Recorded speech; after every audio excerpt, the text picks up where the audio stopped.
Tatkala hamba itu bersedekah, ia dekat dengan Allah, dekat dengan Maha Kaya, maka ia pun dijamin kekayaannya oleh Allah. Rasulullah sallallahu alaihi wasallam menjamin, istanzilu rizqa bisadaqati, carilah rezeki dengan sedekah. Hamba-hamba yang mencintai Allah itu, yang ingin selamat di akhirat, mereka bangun di tengah malam dengan kehusuan, dengan derayan air mata, dan hartanya sebagian besar diinfakkan di jalan Allah Jalla Jalaluhu, di hadapan Allah. Itulah kenikmatan surah Muzammil. Apa kata Ibnu Qayyim?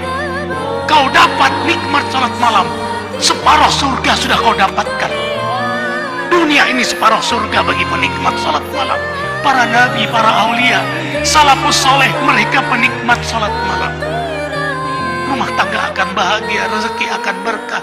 Semua urusan antum maunah dalam pertolongan Allah, kuncinya ada pada salat malam.